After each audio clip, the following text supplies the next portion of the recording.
so much. And you guys are doing a lot. Yeah, it's amazing. And that's not even the technical projects, which is coming later. Which is coming Update on later. all those, yeah. Yeah, excellent. I appreciate that. Okay, so now we're gonna do the overview of the CCMP draft. They provide an overview of the comprehensive conservation management plan and gather committee members' input on the update made on behalf of their respective organizations. I was at that meeting. That was the last meeting we had. It was amazing because we had a huge work to do. It was done, and it was amazing because I look at the reviews of that, and that's what Jennifer is going to bring up to us. Thank you so much for being here, doing this work. Good morning. Feel free to jump up and fill up your coffee over the next hour. We are going to have fun with strategic planning.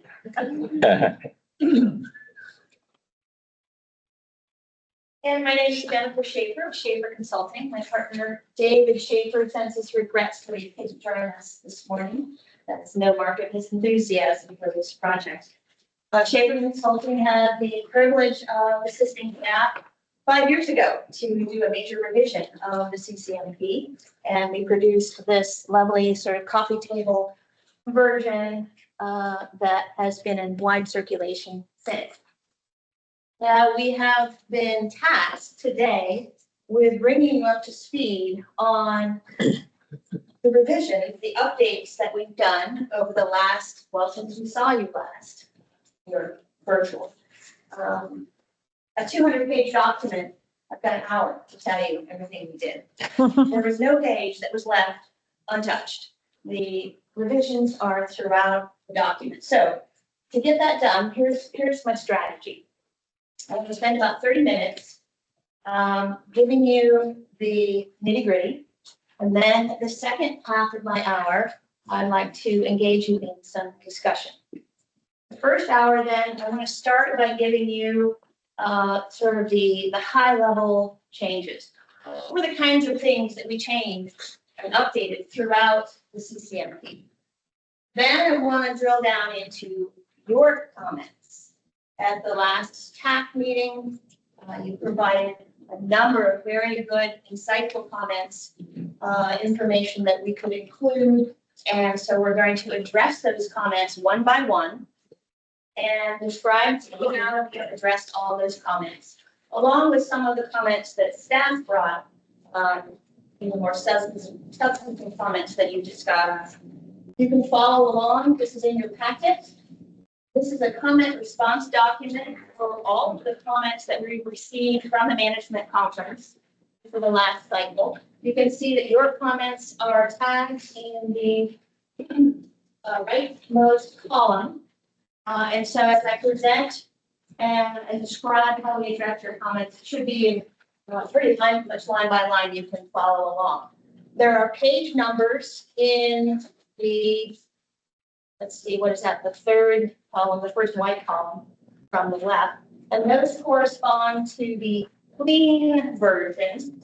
You'll notice that around the room, there are two copies. There's a red line version and the clean version. So if you made a comment and you want to know specifically, how did we address that? What is the language we used? You can refer to the clean copy, find the page number, flip, and quickly review that.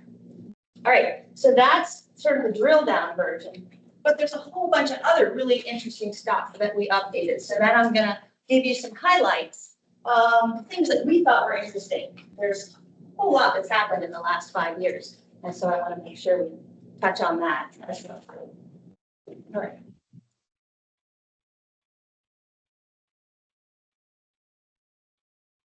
So here's the project timeline. You can see it's quite accelerated at the front end. We've put several hundred hours in since the last meeting, June and July, to make these updates. Here we are today to report on that and tell you how we have addressed your comments. We will do the same with all the other conference committees. Then it will go out for EPA review and public comment. We'll get it back, make those adjustments, bring it back to you at the next cycle, December and January.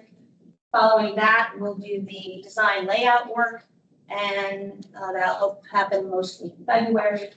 And then hopefully by March, we can get it over to the printer. So very accelerated timeline. Now, for those of you who may not be familiar, I do see a number of new faces since we met last 5 years ago. The CCMP, the Comprehensive Conservation and Management Plan, has 4 main chapters. We call them the action plans: water quality improvement, hydrologic restoration, fish and wildlife habitat protection, and public engagement. This next slide shows you kind of the anatomy of the strategic plan. It's the one before. That one? Yeah, it's freaking out, so. It is in fact a strategic plan, so it's structured hierarchically following a vision, goals, objectives, and activities. So each action plan, each of the 4 action plans, has a number of actions. These are essentially sub-chapters, and each of those actions is accompanied by a 1 or maybe up to 5 specific activities that help implement that action. So altogether, the update has the 4 action plans, 15 actions, and nested within those 32 activities. Those 32 activities describe things like where it's going to happen, who are the responsible parties among the conference, who's going to be implementing this activity, the time frame for completion. Some of them are ongoing, potential costs and funding sources, benefit, and performance measure. So what's new? This is your sort of high-level view of the types of changes we made throughout. These 6 boxes kind of represent sort of the types of domains of information that are included, that are new. Our strategic framing, this happens in the very front of the CCMP, where we kind of lay out the reader and the partnership. What are the lenses that we're using to sort of coalesce our ideas for environmental protection and restoration? We've added a few new lenses since last time. Last time we had climate change and environmental justice. We've also added the lenses of nature-based solutions, sort of expanding on the idea of how much of what we do is restoring ecosystem services, resilient systems, really tying in the whole climate change and being resilient and adaptive to all kinds of episodic events. And bioindicators. You may recall there's a lot of discussion at the TAC meeting, especially about how our understanding of how to measure things, how to measure the success of our efforts. Can't just rely on chemical and physical parameters. There are important bioindicators that we're looking at as well. Data updates. Here, anywhere we can find open data sources, we updated what was in the text. We updated all the tables, and we updated all the graphics, including GIS maps and infographics. I'll give you a rundown on those specifically in just a second. We incorporated new science and new policies, so our new understandings of sort of how things are working, and particularly the importance of monitoring things like macroalgae along with the seagrass as an important bioindicator. Our growing understanding of climate impacts that are here and happening. The new insights we have in coastal fisheries and the importance of the coastal ponds. And new evidence that we'll hear about later today in today's meeting about the link between anthropogenic nutrients and HABs, red tide in particular. There are also some new, actually positive developments in our policy world. The Florida stormwater rule finally got passed. That's included. There are updates with how FEEP now is providing oversight for septic systems. The Florida Department of Agricultural Consumer Services is now doing monitoring of farms. So those are all described. Projects and programs. Here's where you all shine. We try to reach out to all of your work, your reports, all the funding that flew around, and identify project updates. So this includes new stormwater projects, new septic to sewer, new reuse projects, new land acquisitions, new habitat restoration projects, new public educational outreach programs. So those are all updated and or replaced of the old ones. Accomplishments, again, we tried to look across the partnership and CHNEP's role as well to identify what were the most important things, notable things that were accomplished in the past 5 years. And finally, we did add 5 new activities, which I would like to review with you during our discussion. Those are outlined for you in your packet as well. So here's an example of what's new with regard to the program milestones. I know you can't read that, but what I wanted to illustrate was how during our design phase, we can take a list of bulleted points and create a very engaging visual, a very engaging page. Unlike the gauntlet of bullet slides I'm about to present to you, I know we can handle it, we're scientists. This document is meant for wide consumption by experts and the general public and policymakers alike. So here I might just point out that we did update our timeline. Staff determined that the 3 most important things with regard to the region and the program were the loss of seagrass that started accumulating. We put that as a 2020 bullet, about 10,000 acres. 2022 hurricane, and big deal, rocked the region. And 2024, the good news, the establishment of the Everglades to Gulf conservation area. Here's another example of how we take bullets and create something a little more interesting. These are the major accomplishments of the program. These are bulleted in the document just for your viewing ease, but then this is going to be the final graphic that goes into the document. We'll touch on some of those as we move through. Here's a new updated infographic, again, turning bulleted information into something a little more interesting to look at. These are the CHNEP Water Atlas 2.0 recent stats. Right, here is a rundown of all of the figures that were updated. And essentially, we, as I said, we went out, found the new data sets, the updated data sets. Typically, these are open data sources from our agencies, and updated them. We also updated the maps, removing what was on the 2019 version that showed the expansion area. That's now old news. And so that line was removed. So you can scan that list. I don't want to go over every single one, but essentially the figure number, a quick description of what's in the figure. Most of these are maps and data source that we use. There are a couple of new figures that were submitted by Dave Blewett, describing some of the Tidal Creek and Coastal Pond fish work, which are incorporated as well. And we'll mention that a little later as well. Here's the list of all the tables that were updated. Again, same format, table number, quick description, and the data source that we used to update. Here we have 2 new tables. We did go ahead and insert the new load limits for the Florida stormwater rule. That seems pretty important.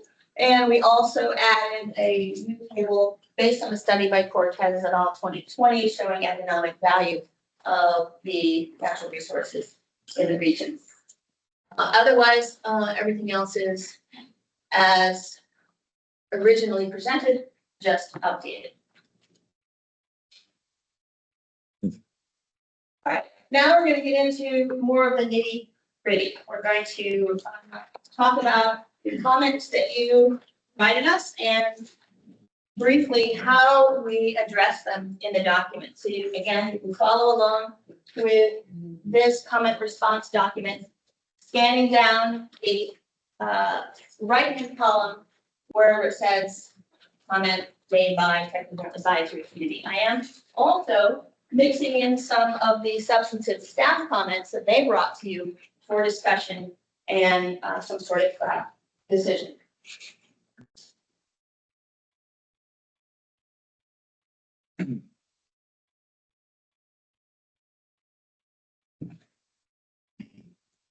All right, the Water Quality Action Plan. In the introduction, we revised and expanded the contaminants of emerging concern section quite a bit to also include PCBs and PFAS, including the new guidelines, limits actually, provided by EPA. As I mentioned before, we also added a whole new section on bioindicators. I mentioned that we put it in the general introduction to the CCMP. We also put it into the introduction of every single chapter, thinking it was that important, along with section as well. In WQ3, action WQ3, which is about stormwater, we expanded the section on the new state stormwater rule, as I described. In WQ4, which is wastewater, we took your note that you would like to see a map of all of the advanced wastewater treatment plants. We could not deliver on that request. We went all the way up the chain at FDEP, and there is no such list.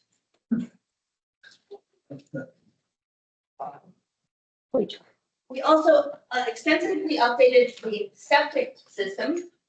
We revised this to indicate the new FDEP oversight of OSTDSs and advise on new technologies that could be adopted for septics where it doesn't make sense to do a septic to sewer conversion.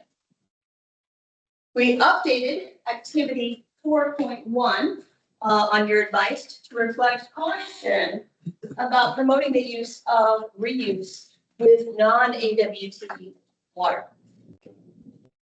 WQ5, which is all about reducing harmful algal blooms and macroalgae. We really expanded the section on our new understandings of the interactions of nutrients, climate, macroalgae, and seagrass health.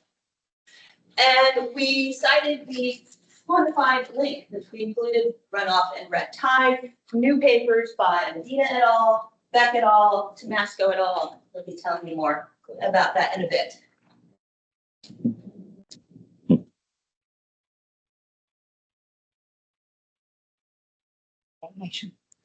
Examination, go, keep pushing. Can you click me? Sure. We ask questions. Or should I If wait? it's a question of clarification, yes. If it's a discussion question, let's wait. Okay. Thanks. Let me tell my way. That's it. Thank you. All right, so there's some other highlights that I thought you might be interested in, that we thought were interesting anyway.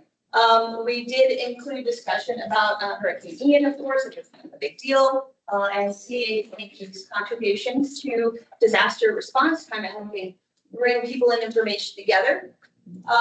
We updated and highlighted the new CHNEP Water Atlas 2.0 pages and tools. We'll hear more about that later this morning as well.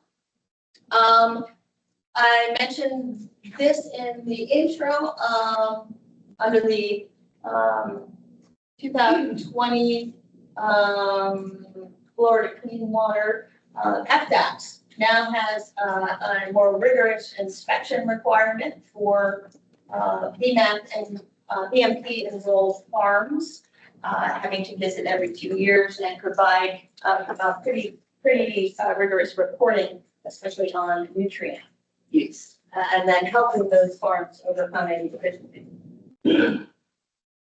There were updates to some counties in the statewide inventory of OSTDSs, these septic systems. And I'm going to show you about this in a second. This was probably the most eye-popping stat that we pulled out. They didn't get to update information from all the counties in the region, but many of them. And our total inventory of septics is quite a bit larger than we had an understanding of 5 years ago. In the 2040 projections from the 2 water management districts suggest that will be up to 9% use and a 99% reduction in our surface water discharges. That sounds like good news. Provided we can upgrade to AWT. And then finally, we'll take a look at this later. We did add a new activity in the harmful algal bloom action to identify best practices and technologies to reduce or mitigate HAB impacts. This is, of course, after reducing the nutrients, after a HAB has already occurred, what can we do to reduce those impacts? Can you repeat what the eye-popping shot was? I'll show you in just a second. Oh, okay, sorry. Here it is. Thought I missed it. Okay, hold on to your thoughts. Okay, next slide, please. Oh, no, we've, There we go. Yes. No, back. There we go. All right, on the left-hand side is the 2018 data, and on the right-hand side is the data updated as I described, 2023. So the study was first published in 2018. Over the intervening years, FBOH has been continuing to reach out to counties and encouraging them to do their own inventories. All that new data has come in. And what we see now is a whole bunch more blue blobs. The blue blobs, the dark blue blobs are the identical category as on the 2018. Those are the known septic. The medium blue and light blue are categories they call likely septic and somewhat likely septic. So there's still quite a bit of uncertainty across counties and then within counties, but you can see the hotspots are quite a bit more dense than we had first thought. Yeah, so, and I'll gather with y'all to try to get a little more information on the background stuff because I'm fairly certain like that big blue chunk right there in the northern part of Charlotte County, that's not existing tanks, that's potential tanks. Because very little of that's actually developed, but as the houses are getting built, will be on septic tanks. So there's actually a two-sided story here. It's not, so I don't, and it's probably would be way too much effort to try to tease out the differences between the two, but I'm wondering if there might need to be a little bit of clarification discussion. Like what, yeah, so we can put a note to that effect in the caption of this figure that says that planned septics or known septics could include planned septics. Maybe not so that people don't interpret that means only existing, because existing may not have manifested yet. So I think we could handle that through the caption to the figure. I think it'd be great because it would also kind of tie into a good part of the story too. That's also about not just kind of dealing with what's already out there, but can we accelerate, focus on mitigating potential additions, right? So I think that's almost, equally, if not more important than the kind of removal competition. All right, okay.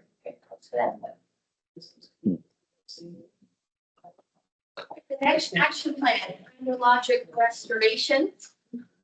HR1, action HR1 is about data and modeling.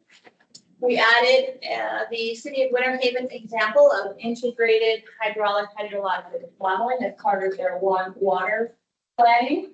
And staff request we added the hydrologic modeling has been completed for the Charlotte Harbor Flatwoods Initiative and the South Lee County Watershed Initiative. Action HR2 to increase fresh water and groundwater. We added at your suggestion the Lake Okeechobee System Operating Manual, which is now available, and the updated Activity 2.2 to ensure that hydrologic restoration wasn't just thought of as this giant landscape level thing, but it can happen at the level of a neighborhood or even a parcel through the use of LID. So encouraging communities to use LID for water restoration. HR 3, to protect and restore natural flow. This action is sort of all about the hydrologic restoration projects. We updated progress on the C43 reservoir. We also added a note about the co-benefits of designing hydrologic engineering projects with water quality improvements. So making sure that those designs hit both goals. We emphasize the importance of climate extremes, not just annual averages, when planning. Thank you for that suggestion. And at staff's request, we added a description of the warm mineral spring creek restoration that is now benefiting Manatee House. That's a feel-good story of our charismatic fauna. We updated activity 3.1, the language to support floodplain connectivity, reduce stream channelization, and fish passage barriers. Again, looking more broadly at the benefits of hydrologic restoration. We updated activity 3.2 to support fisheries in the limited, maintaining limited estuary connections to coastal ponds, which turn out to be super important habitat for juvenile fish. That's why we want a limited connection, not open all the time. And that's new work that we cite from Wilson et al. And Blue.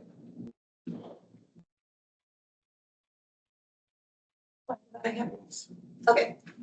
Other highlights from the hydrologic restoration action plan. From the SWIFTMUD's 2021 Southern Water Use Caution Area update, they report that all 13 MFLs have been met for rivers, estuaries, and springs. Still working on completing MFLs for lakes. There is a new Caloosahatchee River MFL, which we described the ins and outs of that. And I already mentioned the Moorville Springs Creek restoration. In this action plan, we do have a brand new activity under HR 3.3, which is HR 3 is the restoration. And this is implementation of vulnerability assessment recommendations to protect water quality and hydrology. So CHNEP and all of the counties have developed vulnerability assessments. And so CHNEP can be a coordinating force to help get those recommendations implemented. All right, half done. British Wildlife and Habitat Protection Action Plan. In the intro, again, new section on bioindicators. This is similar to the one that's in the general intro, explaining sort of our new understanding that we can't just measure water, physical, chemical, water quality parameters, that we have to that more holistically with bioindicators. In our first action, protecting estuaries, we revised the section on seagrass monitoring trends and indicators. A lot happened in the last 5 years with regard to our seagrass coverage and the impacts from hurricanes and HAMs and macroalgae, and so that's all been updated. We revised and expanded the section on clam restoration, Ernesto. Hope you like it. Advice to break out oysters from clams instead of just a blanket buy-down statement, and so there's a lot of exciting stuff happening in clam restoration. We updated the recommendations for living shorelines and seawall alternatives. We added the new work by Wessel et al. On the Tidal Creek Assessment Framework that all the 3 estuary programs worked on collectively. And this is also highlighted in the water quality action plan. And we added the new coastal ponds and tidal creek fisheries work by Lewis and Wilson. Peter here as an alternate for Dave. He provided us figures that are from a published journal if you could ask them to confirm that we have copyright permission to reproduce those in our CCMP. Will do. Thank you. All right, FW2, conserving and storing lands and waterways. We updated this section to encourage urban and suburban restoration opportunities with LID. Again, kind of making the point that although really effective land conservation is happening at a coordinated regional scale, there are opportunities for neighborhood and backyard restoration with LID and sort of nature-based solutions. What's LID? Low impact development. It's a suite of BMPs for stormwater management. And then we revised the recommendations in the text to update with the results of the second half of the habitat restoration need study that expanded out to the full area. So we combined 1 and 2, and so those forward both are now reported. FW3 to assess and promote benefits of protection and restoration. Here we updated activity FW 3.1. We updated performance measure for this activity to provide technical support to advance HR and implementation.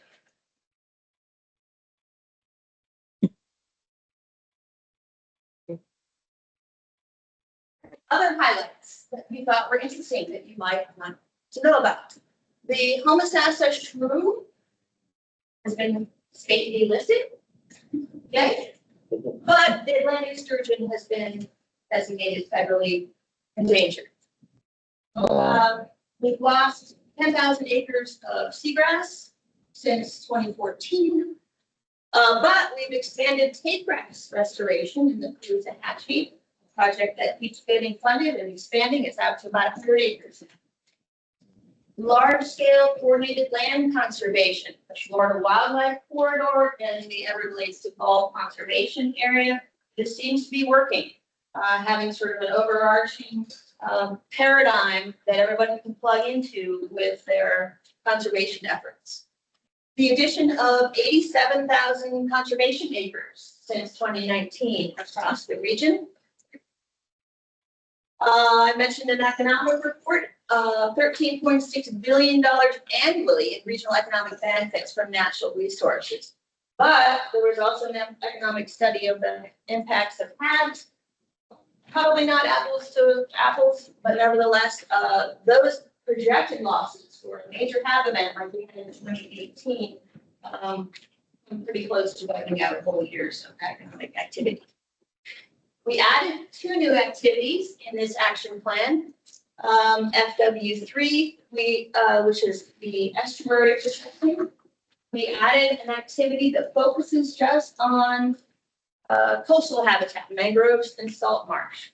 During our discussion, I particularly want to bring this to your attention so you can kind of look it over and see if we got it right, to see if there are partners who are planning on or willing to implement some of this new activity.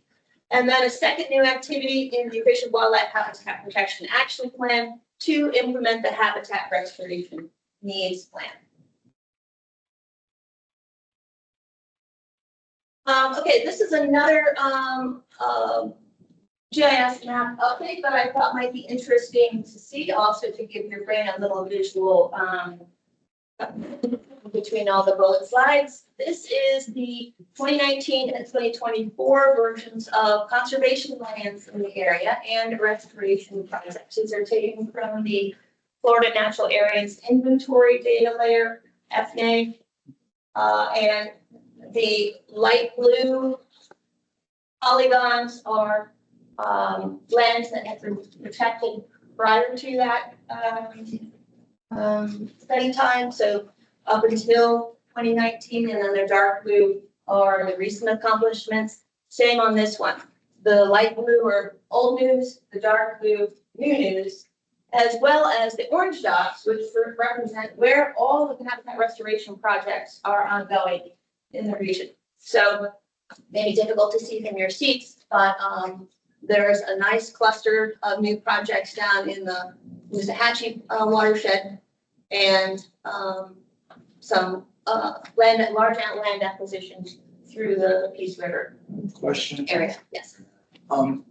You mentioned earlier 87,000 acres of conservation land. Is that parsed out in the document? How much of that is easements on ranch land versus actual ownership by state or federal or local? There is a table that documents the total acreage by county of different types, but it's the Okay. total, it's not the new. So no, that detail is not in the CCMP.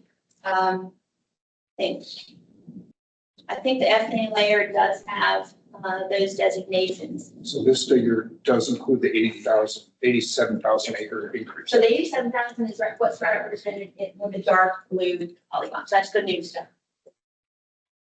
I'm just trying to understand how much of that is actual, like somebody's paid $3 million to do conservation easement down there. Sure. Sure. That information is not represented.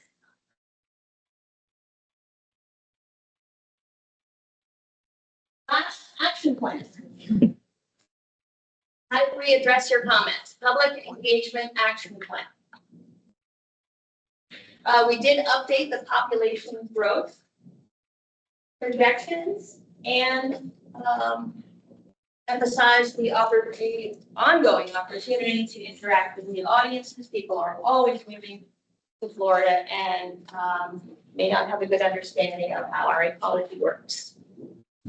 The first action, PE1, which is sort of a general inform and engage the general public. We updated activity 1.2 at the request of staff to change the performance measure to a monthly mass communication about volunteer opportunities. And so this is a way to collect all of the opportunities available throughout the management conference, kind of put it all in one email and push it out to the community at large to help leverage and accelerate the participation of the public. PE2, expand outreach to new audiences. Again, an update to the performance measure. And this is to hold an annual public event with diverse stakeholder perspectives and presenters. PE3, strengthen partner collaboration. This was updated to encourage CHNEP to coordinate with partner public information officers, PIOs, or any equivalent position in the NGOs, in order to provide them with tidbits, fact sheets, updates, just stuff to push out to their networks as well. Updated activity 3.1, responsible parties. We clarified that the Sanibel C School is now part of SCCF. And PE4, expanding reach to new audiences. We updated activity 4.1, the performance measure there, annual meetings with interested officials. Other highlights. Good thing I have that. The population of the CHNEP region has tripled in the last 50 years, according to census data. And by 2035, Polk County will be the most populous, just ahead of Lee County. The CHNEP web presence has doubled in the last 4 years with regard to web traffic and social media activity. This is a big deal. The annual Southwest Florida Climate Summit, which Jennifer just announced the dates for the next one, is held every year.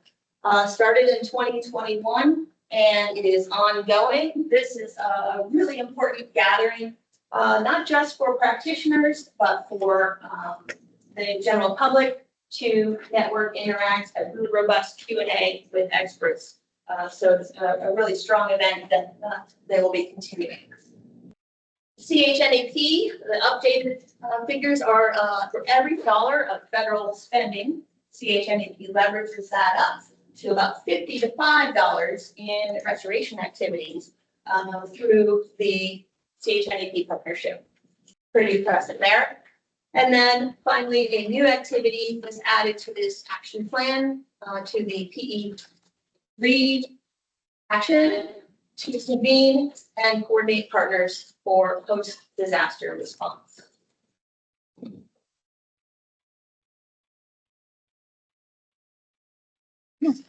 Sure. All right, let me catch my breath.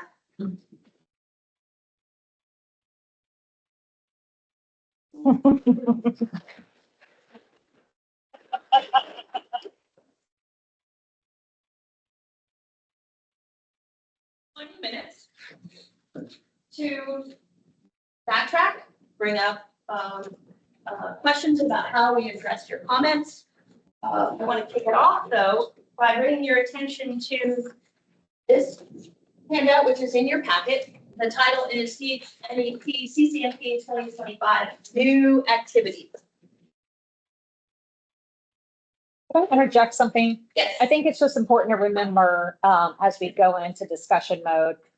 So we gathered all the input last cycle. This cycle is really to confirm that the comments that you provided last cycle were appropriately addressed. So if you want to take a moment, look at that comment response doc, to the page numbers, pull your clean copy. There's some shared copies around the room, and just make sure that you're comfortable.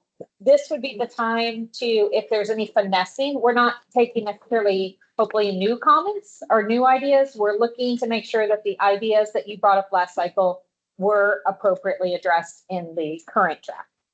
I just want to make sure that I frame the discussion. Yeah, thank you. Yeah. Overall, we really want you to put in on what you told us last time, would be appropriate. That's it, your satisfaction. And in addition, I'd like to bring your attention to the new activity. It actually starts at the bottom of the front of the page, FW 1.3. It's in the estuaries protection action. It's activity 1.3. I'm going to read it to you. This kind of mirrors the activity that's already in there to protect seagrass and other bottom habitats.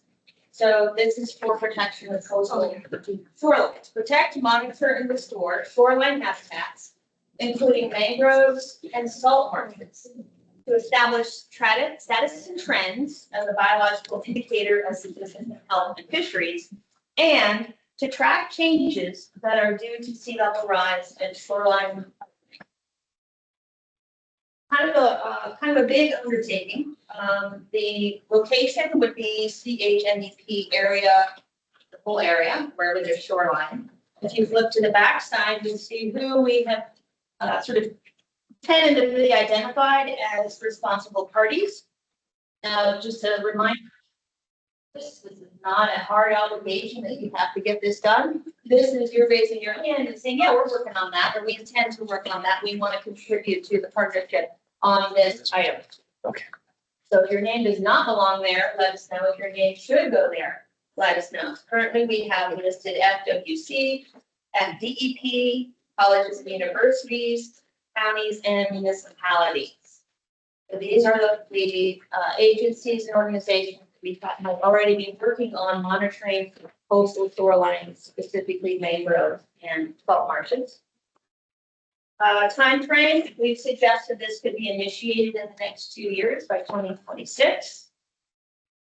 Potential annual costs and funding sources. That's just a kind of a wild guess, under $725,000 a year. Funding could come from CHNEP, it could come from grants, it could come from FEP, or counties and municipalities themselves within their environmental monitoring programs. Stated benefits: improve habitat capacity and resiliency of mangrove and salt marsh habitat to support sustainable native populations of birds and other wildlife. And then finally, on this new activity, 5-year performance measure is increased understanding of the status and trends of mangrove and saltmarsh habitat to inform more holistic management of coastal ecosystem health and fisheries. So overall, this is about getting more information about what's happening with our coastal shorelines and working that into our holistic picture of how our estuaries are doing. I'll pause, let you think about that a second. Maybe silence. And then let me know what you think. Brooke? Is this, Jennifer, is this activity to do a study or is this to do the restoration? To study it. Okay. Oh, So, protect, oh, sorry, it's all three. Protect, monitor, and restore. So it's to do the work as well. Yeah. We could use another zero. Good point. fact, I have a comment on the same line. You have it a 5-year performance measure, increase understanding. Okay, so it's not just the understanding. You have to increase the resources, monitor. So you say monitoring at the beginning, monitor and restore. Okay, the restoration has to be monitored and an increase has to be achieved this activity. And I don't see that because the understanding, oh yeah, we send all these researchers to do all this research. And where's the restoration? Where's the increase on the habitat? Well, that's a very good point, and I'm open to it. I would point out this is a 5-year measure. We don't even get started until 2026. Then we're not, the monitoring has to, and the status and trends has to be established first. Maybe we want to develop a bioindicator around it and then prioritize restoration. So yes, very important, but probably next CCMP cycle will update that. Okay. Performance measure. Jennifer, what do you think? I agree. That's what I was going to say. The same thing. You have to remember, this is not a forever plan. This is just a 5-year plan. We'd be back at this table in 5 years, which is going to go like that, to update this again. And so, we want to make sure that we have the fundamental understanding of what's happening and what needs to be done first before we go into restoration mode. I mean, there are obviously some restoration projects advancing in the interim, but I think our emphasis is to gain that understanding as the foundation. And then maybe in the next update, we can again move depending on where we're at.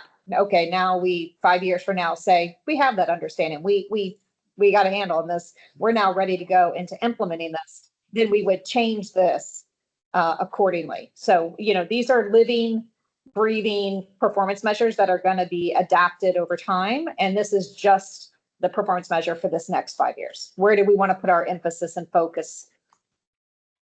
Does that make sense? Mm-hmm.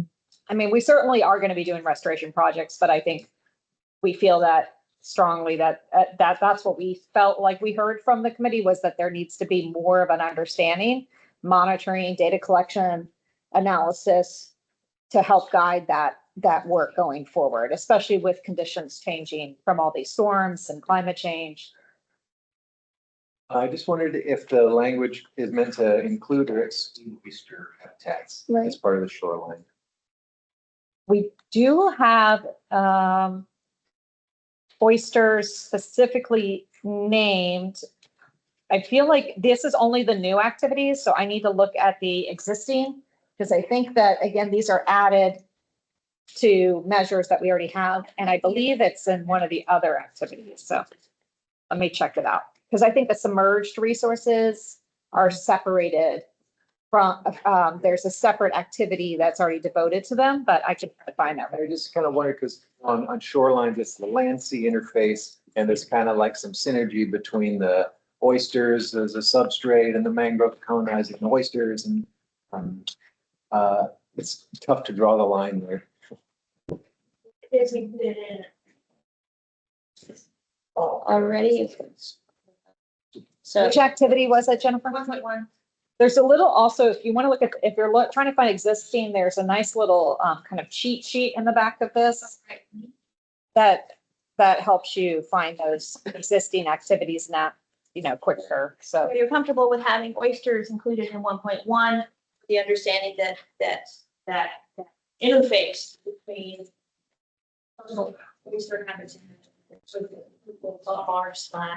/mangrove is the little. I'm just trying to wrap my head around it a little bit, because sometimes you can sort of get a 2-1 restoration deal by putting some, riprap on a shoreline, getting oysters, and then getting mangrove colonization. And I just wondered for those sort of multi-species shoreline restoration projects where they would go. I would guess that everyone's trying to hit all cylinders at once. So, they wouldn't be implemented. Would be the other. Just, I'll certainly send my detailed comments to Nick. We had a slide up there earlier that talked about seagrass losses, in the lower estuary. Over 10,000 acres, 14,000 acres. And you mentioned 100 acres of restoration of Vallisneria. I have to tell you, Dr. Douglas and I have been monitoring these phases of restoration. It's really defining these going. It's really critical important. What Ernesto was saying, that we have to monitor the success of these projects, because I can tell you, the first 20 acres was a failure. Yeah. Approximately 1 acre of it did pretty well until Ian came along. Phase 2 is a very small project. It is somewhat successful, but phases 3, 4, and 5 are ongoing now. And it's yet to be seen whether we'll restore, 50 acres. Yeah. But right now, it's not been totally successful, partly because of Ian, but partly because of site selection. In the early phases, I just. Cleaning the pages. We just don't want to Water. throw in about 100 acres when it's not really been restored. I think you'll see that reflected in the actual text, that we talked about it incrementally, like we started with the little thing and then added some more and got more money. So now and it's a unique source of money. A direct, money on it. You're right. The state, once they invest in a project, they like to see it succeed, so they're gonna keep going after. Yeah, and there are all the multiple partners who are involved in the monitoring and the maintenance of the restorations are listed in that section as well. Thank you. Thank you. Yes. This doesn't have to do with that new activity, but to the first one, the water quality 5. This is kind of just a comment, but for responsible parties, I was wondering why, I'm sorry to out the FWC representatives, but why FWC wasn't included, and maybe there is a reason why, but I feel like they're doing a lot of research on HAB as well. Yeah, and it may just be very well an oversight, like that's why we're bringing these here, is to just make sure that we didn't forget somebody who needs to be added, and inversely Not make sure. because I think we want to be added. At FWC? Yeah. Okay, great. I just ask a question, so, or maybe make a comment on this, and forgive me if it's included somewhere in this, and also forgive me for bringing up this topic. I know you just said don't do that, but, one of the things that I think that there's a lot of talk about, improving resiliency and, restoring and talk of recovery post natural disaster. And I don't know if there's a component in this that deals with policy on like state and federal levels, because one of the things that we're struggling with post hurricane as a local government is Senate Bill 250. And I don't know if the other local governments have dealt with this, but it's a bill that they put forth that prevents local governments from making changes to their land development code that would make anything more restrictive or stringent. And that is from following hurricane until 2027. So things that we would like to change about our land development code that would make us more resilient in the face of an actual disaster, we cannot do. So we have a long list that we've been keeping of changes that we'd like to make. But we have to sit around and wait till 2027 to do it. And in the meantime, we could get hit by 3 more storms. So I'd like to add it to the purpose. That's okay with you. so that is one thing that we're struggling Add Senate with. Bill. Oh, I don't know about that. Or just in general. Yeah, I don't know if we need to make a specific mention. We do actually, under public engagement, have increase outreach to policymakers to enhance understanding and support for CCMP implementation. There is a specific document that lays out policy review procedures for the CHNEP that was developed and approved by the policy committee. And it kind of does limit like what level of engagement we can have on policy issues. So, you know, we are constrained and bound by that as staff to uphold that. And I don't think, and we bring legislative priorities to the policy committee and they have to vet and approve those if we are going to weigh on any specific bills. So I don't think we at this time have the authorization to be able to incorporate that, but I do understand where you're coming from. And I do think you know, it's part of our goal to increase understanding of these linkages and how it could impact CCMP implementation and reaching these goals that we're outlining in this plan. So I think through like that lens, we can talk about the connection. And we recently just did actually at a recent presentation talking about how land use connects to water management, connects to land conservation, connects to water management.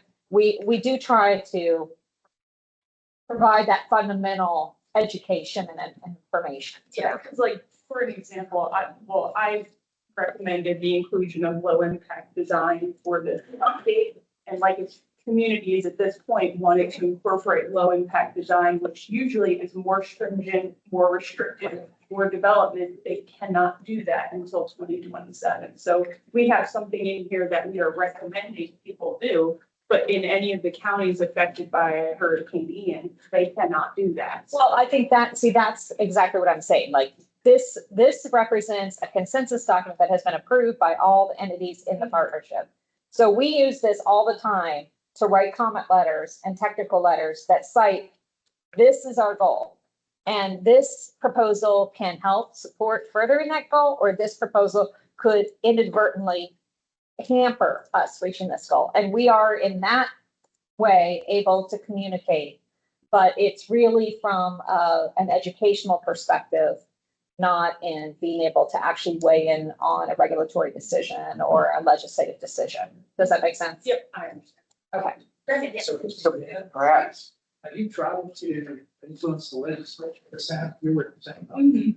have they worked on improving rules or changing that law? Yes, so one good thing about our city council is they are very engaged with the state legislature. They often make sure that they have a habit to engage people. But it has, first it was a year, then it was 3 years, then it turned into 4 years. So at almost every legislative session, that date is getting backed up more. So it's holding at 2027. If it gets extended anymore or not. Brendan, I know, yeah, I know. so real quick, I mean, this is not an isolated thing. There's lots of preemption stuff that comes down the pipeline. Even the new stormwater rule has preemption elements in it. So one of the things that my recommendation and what CHP does a great job is serving in a role to help support counties to identify and implement other mechanisms to reach these goals of water quality improvement and whatnot that we can't otherwise do through regulation ordinance. So in other words, incentivization is going to have to be a big tool in the toolbox for a lot of the counties and localities now. So, you know, we've got a huge pool of expertise and experience in this room, and seeing these goals could help feed into that, providing resources to help local governments figure out how to really market, improve, and beef up incentivization-based programs. Because to your point, things like the Bill 250 was set to expire years ago. Now it's 2026. They could extend it again. So we have to move forward with the assumption that it might get extended again and again and again, and just kind of take that into account. So I see that, you know, where CHNP can pop in, you know, rather than weighing in directly on these sort of policies and whatever, it's providing that support to help us circumnavigate the limitations that they pose. And I think there's language in there that gets to that. Yeah. So, but that's heavy on all of our. Yeah. Does number, just 1.3 here, monitor, restore, and green habitats? There's specific mention of mangroves and salt marshes, but are we including seagrasses in there? Seagrasses have their own activity already, which will be. Yeah, so if you want me to read out 1.1 is to protect and restore beneficial submerged aquatic resources, including seagrasses, oysters, and coastal wetlands to manage and enhance ecosystem services. I was just gonna ask, I'm struggling to find exactly where we're reading off of, but if Florida Leagues. Page 192. I'm just using the cheat sheet version. Oh, wait, 190. 192 in the hard. It's the same information. It's just a synopsis. Oh, and I see, you have like this. Well, I was just gonna ask that Florida Sea Grant be included since Eyes on Seagrass is now expanded to all of the coastal counties that CHNEP covers, so.